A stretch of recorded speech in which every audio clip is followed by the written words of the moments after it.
आलमी उफक पर पाकिस्तान के दिफाई सौदों के हवाले से बड़ी खबरें गर्दिश कर रही हैं, जिसमें भारतीय अंधभक्तों को भी प्रोपेगेंडा करने की सहूलत मुयस्सर आ गई है। लिहाजा इन्हें क्लियर करना बहुत ज़रूरी है। पाकिस्तान ने सूडान के साथ जो $1.5 अरब का दिफाई मुआहिदा बशमूल JF-17 थंडर तैयारों की फराहमी भी जिसमें शामिल थी, और साथ ही साथ लीबिया को $4 अरब के हथियार और दिफाई साजो सामान, और इस सौदे में भी जहां JF-17 थंडर की फराहमी शामिल थी, अब कहा जा रहा है कि सऊदी अरब ने पाकिस्तान को इन सौदों पर पेशरफ्त से रोक दिया है।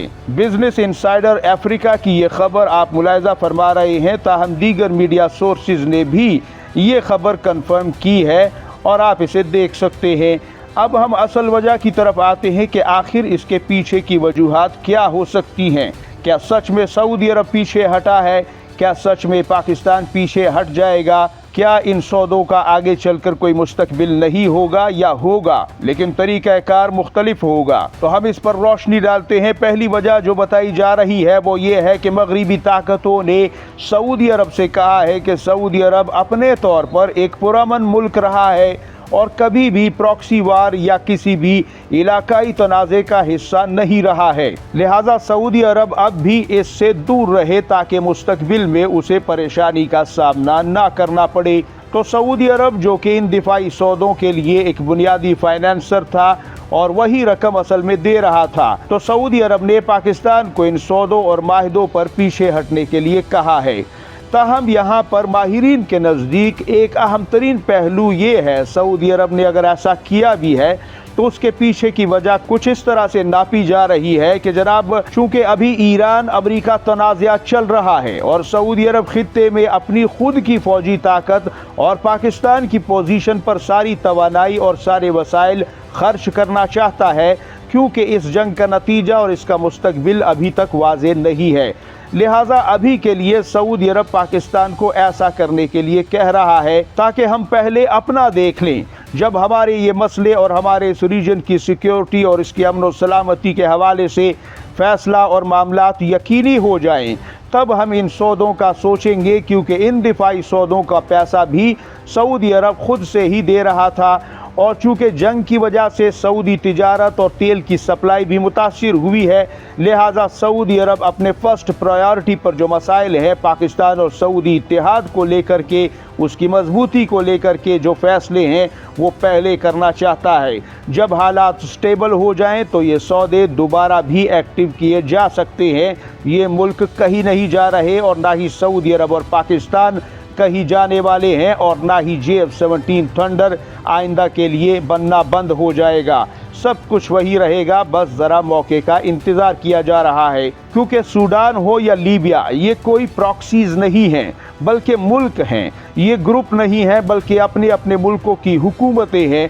लिहाजा सऊदी अरब और पाकिस्तान इनको नज़रअंदाज नहीं करेंगे, और भारतीय अंधभक्तों को ज़्यादा खुश होने की ज़रूरत नहीं, बल्कि इस वक्त भारत जिस आलमी तन्हाई का शिकार है उस पर उन्हें अपने बाल नोचने चाहिए। पाकिस्तान और सऊदी अरब क्या कर रहे हैं इस पर ज़्यादा ध्यान देने की ज़रूरत नहीं, इसके लिए हम मौजूद हैं।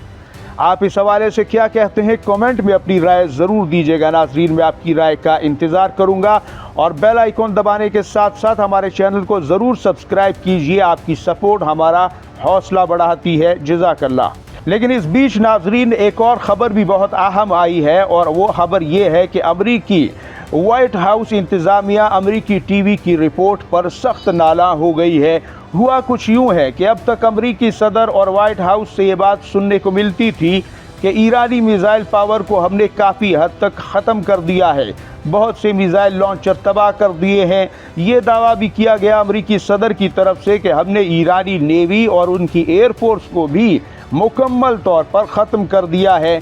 लेकिन जब अमरीकी टीवी ने ये बताया कि ईरान की मिसाइल ताकत या फिर समंदरी ताकत जिस हद तक दावा किया जा रहा है उस हद तक डैमेज नहीं हुई, ईरान के पास अब भी बहुत ताकत मौजूद है, ईरान की ताकत में वो कभी नहीं आई जिसका दावा किया जा रहा है, अभी भी उसकी ताकत 60% से ज़्यादा है।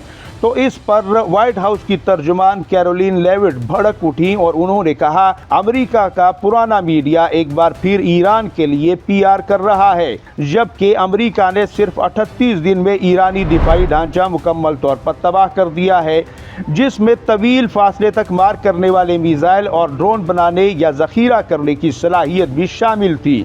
लेकिन नाज़रीन, अमेरिका के इन दावों पर खुद अमेरिका के अंदर से ही सवाल उठ रहे हैं और ईरान का मुज़ाकरात में ना होना और मुज़ाकरात की तरफ आने से इनकार कर देना भी इस तरफ इशारा कर रहा है कि ईरान के पास शायद अभी भी बहुत ताकत मौजूद है, जिसके भरोसे पर वो झुकने का नाम नहीं ले रहा और मुज़ाकरात की तरफ आने से भी इनकार कर रहा है और मुज़ाकरात में अपनी शर्तें भी सामने रख रहा है। यकीनन उसके पास आगे लड़ने के लिए और जंग को खींचने के लिए मतलूबा ताकत दस्तयाब है। ये अंदाजे मुख्तलिफ ज़ावियों से लगाए जा रहे हैं। दोनों ममालिक के दरमियान अमन मुज़ाकरात या फिर पीस टॉक्स का जो मामला है वो जूं का तूं लटका हुआ है, लेकिन दूसरी तरफ काम तेज होता जा रहा है और मुकम्मल तौर पर दिखाई भी दे रहा है। ईरान की बहरी फौज ने 2 बहरी जहाज़ों पर कब्जा कर लिया है और इन्हें ईरानी साहिलों की तरफ ले गया है। इससे पहले ईरान भारतीय जहाज़ों को भी पकड़कर अपनी बंदरगाह पर ले जा चुका है, जिससे अंदवक्त काफ़ी सदमे में भी हैं। और ये उसके बाद अगला वाक़या है। ईरान ने कहा है कि ये जहाज़ अबनाए हुर्मुज़ की सिक्योरिटी और हिफाजती इंतज़ामात को ख़तरे में डाल रहे थे, इसलिए इन जहाज़ों को हमने पकड़ लिया और इन्हें अब ईरानी साहिलों पर मुंतकिल किया जा रहा है। यानी एक तरह से जहां नाकाबंदी अमेरिका ने कर रखी है समुद्री हुदूद की, वहां दूसरी तरफ अबनाए हुर्मुज़ पर ईरान बार बार अपनी ताकत और पकड़ और उसके कंट्रोल का सबूत देने में मसरूफ़ है, जिससे हालात मुसलसल बिगड़ते हुए नज़र आ रहे हैं। हम उम्मीद करते हैं कि यह मामला पुरअमन तरीके से बातचीत के ज़रिए से हल हो सके, ताकि दुनिया की कमज़ोर मईशतें मज़ीद तकलीफ़ का शिकार ना हों। आप इस हवाले से अपनी कीमती राय ज़रूर दीजिएगा। आपको क्या लगता है, आपकी सियासी बसीरत इस हवाले से क्या कहती है? और बेल आइकॉन दबाने के अलावा हमारे चैनल को सब्सक्राइब ज़रूर कीजिए। अपना और गिरदोनवा के लोगों का सबका ढेर सारा ख्याल रखिएगा। अल्लाह हाफिज़। नासिर, पाकिस्तान जिंदाबाद, उम्मत मुस्लिमा पाइंदाबाद।